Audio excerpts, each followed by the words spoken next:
ಕುಮಾರಸ್ವಾಮಿಯನ್ನ target ಮಾಡಿದ್ದಾಯ್ತು. ಈಗ ಸಚಿವ ರೇವಣ್ಣ ಅವರ ಭದ್ರಕೋಟೆ ಮೇಲೆ ಟಾರ್ಗೆಟ್ ಮಾಡಲಾಗ್ತಾ ಇದೆಯಾ ಐಟಿ? ಇದಕ್ಕೆ ಸಂಬಂಧಪಟ್ಟಂತೆ ಬ್ರೇಕಿಂಗ್ ನ್ಯೂಸ್ ಬರ್ತಾ ಇದೆ. ಹೊಳೆನರಸೀಪುರದಲ್ಲಿ ಹಣದ ಹೊಳೆ ಹರಿತಾ ಇದೆಯಾ? ಹಾಗಾದ್ರೆ ದೃಶ್ಯಾವಳಿಯಲ್ಲಿ ಗಮನಿಸ್ತಾ ಇದ್ದೀರಾ, 25 ಲಕ್ಷ ನಗದು ಬೈಕ್ ನಲ್ಲಿ ತೆರಳ್ತಾ ಇದ್ದಂತಹ ಯುವಕನನ್ನ ಈಗ ಐಟಿ ವಶಕ್ಕೆ ಪಡೆದಿದೆ.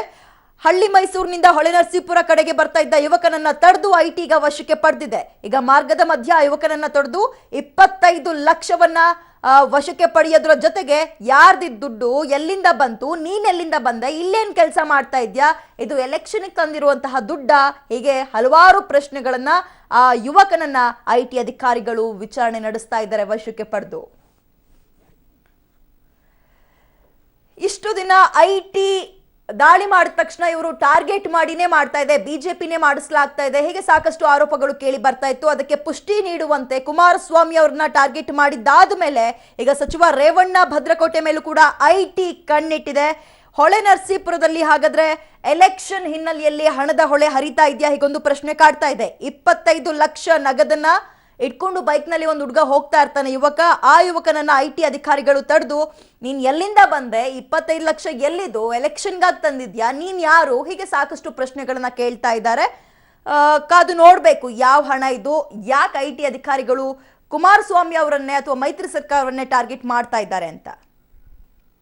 ಹೆಚ್ಚಿನ ಡೀಟೇಲ್ಸ್ ನಮ್ಮ ಪ್ರತಿನಿಧಿ ಸಮೀರ್ ನೀಡ್ತಾರೆ. ಸಮೀರ್, ಒಂದು ಕಡೆ ಬಿಜೆಪಿನೇ ಎಲ್ಲ ದಾಳಿಯನ್ನ ಮಾಡಿಸ್ತಾ ಇದ್ದಾರೆ ಅನ್ನೋ ಆರೋಪ ಇದೆ, ಅದಕ್ಕೆ ಪುಷ್ಟಿ ನೀಡುವಂತೆ ಬರೀ ಕುಮಾರಸ್ವಾಮಿ ಅವರ ಒಂದು ಅತ್ಯಾಪ್ತರು ಇವ್ರ ಮನೆಗಳ ಮೇಲೆ ದಾಳಿ ಆಗ್ತಾ ಇದೆ. ಈ ಯುವಕ ಯಾರು, 25 ಲಕ್ಷ ಎಲ್ಲಿಂದ ಬಂದಿದಂತೆ, ವಿಚಾರಣೆ ಎಲ್ಲಿ ತನಕ ನಡೀತಾ ಇದೆ ಸಮೀರ್? ವಿದ್ಯಾ, ಏನು ಇವತ್ತು ಹಾಸನ ಜಿಲ್ಲೆ ಹೊಳೆನರಸೀಪುರ ತಾಲೂಕಿನ ಹಳ್ಳಿ ಮೈಸೂರು ಹೋಬಳಿಯಿಂದ ಈ ಯುವಕ ದ್ವಿಚಕ್ರ ವಾಹನದಲ್ಲಿ ಹೊಳೆನರಸೀಪುರ ಪಟ್ಟಣದ ಕಡೆ ಬರ್ತಾ ಇದ್ದ. ಆ ಬೈಕ್ ನಲ್ಲಿ ಬರ್ತಾ ಇದ್ದಂತಹ ಯುವಕನ ಏನ್ ಬ್ಯಾಗ್ ನಲ್ಲಿ 28 ಲಕ್ಷ ಹಣ ಇದೆ ಅಂತ ಹೇಳಿ ಮಾಹಿತಿ ಸಿಕ್ಕಿದೆ. ಸೊ ಹಾಗಾಗಿ ಆತನ ಮೇಲೆ ಐಟಿ ಅಧಿಕಾರಿಗಳು ದಾಳಿ ನಡೆಸಿ ಅವನನ್ನ ವಶಕ್ಕೆ ಪಡೆದು ವಿಚಾರಣೆ ನಡೆಸ್ತಾ ಇರುವಂತದ್ದು. ಇನ್ನು ಪಟ್ಟಣದ ಗ್ರಾಮಾಂತರ ಪೊಲೀಸ್ ಠಾಣೆಯ ಮೇಲ್ಭಾಗದ ಕಚೇರಿಯಲ್ಲಿ ಅವರು ಗುಪ್ತವಾಗಿ ರಹಸ್ಯವಾಗಿ ಆ ಯುವಕನೊಂದಿಗೆ ಮಾತುಕತೆ ನಡೆಸ್ತಾ ಇದ್ದಾರೆ, ಆತನನ್ನ ಎನ್ಕ್ವೈರಿ ಮಾಡ್ತಾ ಇದ್ದಾರೆ. ಈಗ ನಮಗೆ ಇರುವಂತ ಮಾಹಿತಿಯ ಪ್ರಕಾರ ಅವನು ಏನು ತನ್ನ ಅಡಿಕೆ ದುಡ್ಡನ್ನ, ಅಂದ್ರೆ ಅಡಿಕೆಯನ್ನ ಮಾರಿ ಈ ದುಡ್ಡನ್ನ ತಗೊಂಡು ಹೋಗ್ತಾ ಇದ್ದೆ ಅಂತ ಹೇಳಿ ಮಾಹಿತಿ ಕೊಟ್ಟಿದ್ದಾನೆ ಅಂತ ನಮಗೆ ಸದ್ಯಕ್ಕಿರುವಂತ ಮಾಹಿತಿ. ಆದ್ರೆ ಅಧಿಕಾರಿಗಳು ಈಗ ಅವನ ಕೂಲಂಕುಷವಾಗಿ ಪರಿಶೀಲನೆ ನಡೆಸ್ತಾ ಇರುವಂತದ್ದು. ವಿದ್ಯಾ, ಅದ್ ಹೆಂಗೆ ಸಮೀರ್ ದಾಳಿ ಆಗಿದ್ದು ಅಂದ್ರೆ ಹುಡುಗ ಸುಮ್ನೆ ಅವ್ನ ಪಾಡಿಗೆ ಬೈಕಲ್ಲಿ ಹೋಗ್ತಾ ಇದ್ದ, ತಡೆದು ಆ ಬ್ಯಾಗ್ ಅನ್ನ ಚೆಕ್ ಮಾಡಿ ಹಣ ಒಂದು ನೋಡಿರುವಂತದ್ದು ಐಟಿ ಅಧಿಕಾರಿಗಳು ಅಥವಾ ಹೇಗೆ ಅಂತ? ಇಲ್ಲ, ಈತನ ಬಳಿ ಅಷ್ಟು ಹಣ ಇರುವ ಬಗ್ಗೆ ಹಿಂದೆನೆ ಯಾರೋ ಈ ಕುರಿತಂತೆ ಮಾಹಿತಿ ನೀಡಿದ್ದಾರೆ. ಹಾಗಾಗಿ ಅಧಿಕಾರಿಗಳು ಏನು 2 ಇನ್ನೋವಾ ಕಾರ್ಗಳಲ್ಲಿ ಬಂದಂತಹ ಅಧಿಕಾರಿಗಳು ಅವನಿಗೆ ಏನು ಹೊಳೆನರಸೀಪುರ ಪಟ್ಟಣ ಸಮೀಪ ಬಂದಾಗ ಆ ಒಂದು ಹಂಪ್ ನಲ್ಲಿ ಆತ ನಿಧಾನ ಆಗ್ತಾನೆ. ಆ ಸಂದರ್ಭದಲ್ಲಿ ಆತನನ್ನ ತಡೆದು ವಶಕ್ಕೆ ಪಡಿತಾರೆ. ಅವನ ಬಳಿ ಏನು ಇದ್ದಂತಹ ಬೈಕು ಜೊತೆಗೆ ಆತನ ಬ್ಯಾಗ್ ನಲ್ಲಿ ಇದ್ದಂತಹ ನೋಡ್ತಾ ಇದ್ರೆ ಈ ಸಲ ಎಲ್ಲೋ ಜೆಡಿಎಸ್ ಅವರನ್ನೇ ಟಾರ್ಗೆಟ್ ಮಾಡಿ ದಾಳಿ ಮಾಡ್ತಾ ಇದೆಯಾ ಐಟಿ? ಈಗೊಂದು ಅನುಮಾನ ಬಂದೇ ಬರುತ್ತೆ ಸಮೀರ್, ಇಷ್ಟು ದಿನ ಅಪ್ಡೇಟ್ಸ್ ನೋಡ್ತಾ ಇದ್ದಾಗ. ಹೌದು, ಖಂಡಿತವಾಗ್ಲೂ ವಿದ್ಯಾ. ಏನು ಈ ಹಿಂದೆನೂ ಜಿಲ್ಲೆಯಲ್ಲಿ ಹಲವು ಕಡೆ 8 ಕಡೆ ಏಕ ಬಾರಿ ಐಟಿ ದಾಳಿ ನಡೆಸಿ ಈಗ ಅದರ ಮಾಹಿತಿ ಇನ್ನಷ್ಟು ಲಭ್ಯವಾಗಬೇಕಾಗಿದೆ. ಈಗ ಈ ರೀತಿಯ ಒಂದು ದಾಳಿ ಮಾಡಿದ್ವಿ, ನಗದು ಹಣವನ್ನು ವಶಪಡಿಸಿಕೊಂಡಿರೋದ್ರಿಂದ ಇದು ಯಾರ ಮೂಲದ ಹಣ ಅಂತ ಹೇಳಿ ಇನ್ನಷ್ಟು ಮಾಹಿತಿ ಬರಬೇಕಾಗಿದೆ. ಈ ವ್ಯಕ್ತಿ ಏನ್ ಯುವಕ ಇದ್ದಾನೆ, ಯಾರಿಗೆ ಸಂಬಂಧಪಟ್ಟಿದ್ದ ಹಣ, ಇದು ಈ JDS ಗೆ ಸಂಬಂಧಪಟ್ಟಿದ್ದ ಅಥವಾ ಬಿಜೆಪಿಗೆ ಸಂಬಂಧಪಟ್ಟಿಸಿದ್ದ ಅಂತ ಹೇಳಿ ಇನ್ನಷ್ಟು ಮಾಹಿತಿ ಹೊರಬರಬೇಕಾಗಿದೆ.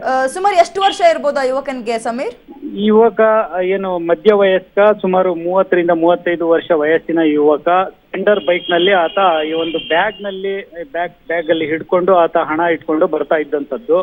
ಸದ್ಯ ಆತ ಪೊಲೀಸರ ವಶಕ್ಕೆ ಸಹಜವಾಗಿ ಸಿಕ್ಕಿದ್ದಾನೆ, ಏನು ಪ್ರತಿರೋಧ ಮಾಡಿಲ್ಲ. ಹಾಗಾಗಿ ಅವನ ಜೊತೆ ಎನ್ಕ್ವೈರಿ ನಡೆಸ್ತಾ ಇದ್ದಾರೆ. ವಿದ್ಯಾ, ಈಗ ಕಾಂಗ್ರೆಸ್ ಮತ್ತು ಜೆಡಿಎಸ್ ಆರೋಪ ಮಾಡ್ತಿದ್ದಂತೆ ಸಮೀರ್, ಇದ್ರ ಹಿಂದೆ ಬಿಜೆಪಿ ನಾಯಕರ ಕೈವಾಡನೆ ಇರೋದು ಅನ್ನೋ ಮಾತುಗಳು ಕೇಳಿ ಬರ್ತಾ ಇದೆ ಜೋರಾಗೆ. ಸೊ ಈತನ ಯಾವಾಗ ಐಟಿ ಅಧಿಕಾರಿಗಳು ವಶಕ್ಕೆ ಪಡಿತಾರೆ, ಅವ್ರ ಪೇರೆಂಟ್ಸ್ ಯಾರಾದ್ರೂ ಬರ್ಬೋದಿತ್ತಲ್ಲ, ಅಡಿಕೆ ದುಡ್ಡು ಅಥವಾ ಬೇರೆ ಇನ್ಯಾವ್ದಾದ್ರು ದುಡ್ಡಾಗಿದ್ರೆ ಅಂತ? ಹೌದು, ಏನು ಈ ಅಡಿಕೆ ಮಾರಿದೀನಿ ಅಂತ ಹೇಳಿ ಈ ಯುವಕ ಏನ್ ಮಾಹಿತಿ ಕೊಡ್ತಾ ಇದ್ದಾನೆ, ಅದಕ್ಕೆ ಸಂಬಂಧಪಟ್ಟಂತಹ ದಾಖಲೆಗಳು ಆತ ನೀಡಬೇಕು. ಆತ ಸರಿಯಾದ ದಾಖಲೆ ನೀಡಿದ್ರೆ ಈ ಹಣ ಅವಂದು ಅಂತ ಹೇಳಿ ಒಪ್ಕೋಬಹುದು. ಆದ್ರೆ ದಾಖಲೆ ಇಲ್ಲದೇನೆ ಈತ ಹಣ ಸಾಗಿಸ್ತಾ ಇದ್ದಿದ್ರಿಂದ ಆತನನ್ನ ಈಗ ಸದ್ಯಕ್ಕೆ ವಶಕ್ಕೆ ಪಡ್ಕೊಳ್ಳಲಾಗಿರುವಂತದ್ದು. ಈಗ ಈ ಹಿಂದೆನೆ ಈ ರಾಜಕೀಯ ಕುರಿತಂತೆ ಹಲವು ಚರ್ಚೆಗಳು ನಡೀತಾ ಇದ್ದಾವೆ. ಸದ್ಯಕ್ಕೆ ಜಿಲ್ಲಾಧಿಕಾರಿಗಳ ಟ್ರಾನ್ಸ್ಫರ್ ಆಯ್ತು, ಈಗ ಜಿಲ್ಲಾ ಪೊಲೀಸ್ ವರಿಷ್ಠಾಧಿಕಾರಿಗಳ ವರ್ಗಾವಣೆ ಸಹ ಆಗಿದೆ. ಜೊತೆಗೆ ಜಿಲ್ಲೆಯಲ್ಲಿ ಹಲವು ಕಡೆ ಐಟಿ ರೇಡ್ ನಡೆದಿದೆ. ಇದರ ಹಿಂದೆ ಎಲ್ಲ ಬಿಜೆಪಿಯವರ ಕೈವಾಡ ಇದೆ ಅಂತ ಹೇಳಿ ಎಸ್ ಸಮೀರ್, ಈ ಎಲ್ಲಾ ಬೆಳವಣಿಗೆಗಳನ್ನ ನೋಡಿದಾಗ ಐಟಿ ಇಲಾಖೆ ಬಿಜೆಪಿ ಅವ್ರ ಮಾತು ಕೇಳ್ತಾ ಇದೆಯಾ ಹಾಗಾದ್ರೆ ಅನ್ನೋ ಪ್ರಶ್ನೆ ಸಹಜವಾಗಿ ಮೂಡುತ್ತಲ್ಲ ಸಮೀರ್? ಖಂಡಿತವಾಗ್ಲೂ ಜೆಡಿಎಸ್ ನ ನಾಯಕರು ಈಗ ಮಾಡ್ತಾ ಇರುವಂತ ಆರೋಪನೂ ಸಹ ಅದೇ. ಏನು ಕೇಂದ್ರ ಸರ್ಕಾರ ಇದೆ ಅದು ಐಟಿ ಇಲಾಖೆಯನ್ನ ದುರ್ಬಳಕೆ ಮಾಡ್ತಾ ಇದ್ದಾರೆ. ಇದ್ರ ಜೊತೆಗೆ ಬೇರೆ ಇಲಾಖೆಗಳನ್ನು ಸಹ ದುರ್ಬಳಕೆ ಮಾಡಿಕೊಂಡು ಏನು ಪ್ರಧಾನಿ ನರೇಂದ್ರ ಮೋದಿ ಅವರನ್ನ ಟೀಕಿಸುವ ವಿರುದ್ಧ ಕಣ್ಣಿಡ್ತಾ ಇದ್ದಾರೆ ಅಂತ ಹೇಳಿ ನಿನ್ನೆ ತಾನೇ ದೇವೇಗೌಡರು ಈ ಕುರಿತಂತೆ ಒಂದು ಪ್ರತಿಕ್ರಿಯೆ ನೀಡಿದ್ರು. ಯಾರು ಅವರನ್ನ ಟೀಕಿಸ್ತಾರೆ ಅವರ ಮೇಲೆ ಕಣ್ಣಿಡ್ಲಾಗ್ತಾ ಇದೆ. ಕೇಂದ್ರ ಸರ್ಕಾರದ ಸ್ವಾಮ್ಯದ ಏನ್ ಇಲಾಖೆಗಳನ್ನ ಬಳಸಿಕೊಂಡು ನಮ್ಮ ಮೇಲೆ ಈ ಒಂದು ರಾಜಕೀಯ ದೇಶದ ರಾಜಕಾರಣ ಮಾಡ್ಲಾಗ್ತಾ ಇದೆ ಅಂತ ಹೇಳಿ ಆರೋಪವನ್ನ ಇತ್ತೀಚೆಗೆ ನಡೆದಂತ ಈ ಎಲ್ಲಾ ಘಟನೆಗಳು ಸಹ ಸಾಕ್ಷಿಯಾಗಿದೆ. ಆದ್ರೆ ಹಾಸನ ಜಿಲ್ಲೆಯಲ್ಲಿ ಈ ಒಂದು ಪ್ರಕರಣಗಳು ಯಾವ ರೀತಿ ರೂಪ ಪಡ್ಕೊಳ್ಳುತ್ತೆ ಅನ್ನೋದು ಇನ್ನಷ್ಟು ಈ ಒಂದು ಚುನಾವಣೆಯ ಸಂದರ್ಭದಲ್ಲಿ ತಿಳಿಬೇಕಾಗಿದೆ.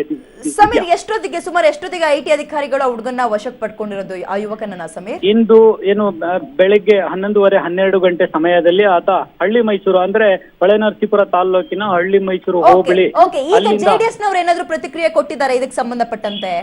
ಇದಕ್ಕೆ ಈಗಾಗಲೇ ಏನು ಆ ಹಣ ಯಾವುದು ಅದು ಖಚಿತವಾಗ್ಲೂ ಚುನಾವಣೆಯಲ್ಲಿ ಬಳಸಲಿಕ್ಕೆ ಬಂದಂತ ಹಣನೋ ಅಥವಾ ಆತ ಹೇಳಿದಂತೆ ಅಡಿಕೆ ಮಾರಿದ ಹಣ ಅಂತ ಹೇಳಿ ಯಾವುದು ಇನ್ನು ಖಚಿತ ಪಡದೇ ಇರೋದ್ರಿಂದ ಅದಕ್ಕೆ ಸಂಬಂಧಪಟ್ಟ ಆತ ದಾಖಲೆಯನ್ನು ಪ್ರೊಡ್ಯೂಸ್ ಮಾಡಿದ್ರೆ ಅವನಿಗೆ ಆ ಹಣ ಕೊಟ್ಟು ಕಳಿಸ್ತಾರೆ. ಆದ್ರೆ ಇದು ಚುನಾವಣೆಯಲ್ಲಿ ಖರ್ಚು ಮಾಡ್ಲಿಕ್ಕೆ ಬಂದಿರುವಂತಹ ಹಣ ಅಂತ ಆದ್ರೆ ಅದರ ನಂತರ ಆ ಹಣವನ್ನ ಜಪ್ತಿ ಮಾಡ್ಕೊಳ್ತಾರೆ. ಮುಂದಿನ ಕ್ರಮ ಅಧಿಕಾರಿಗಳು ಮಾಡ್ತಾರೆ. ವಿದ್ಯಾ, ಥ್ಯಾಂಕ್ ಯು ಸಮೀರ್ ತಮ್ಮ ಮಾಹಿತಿಗೆ.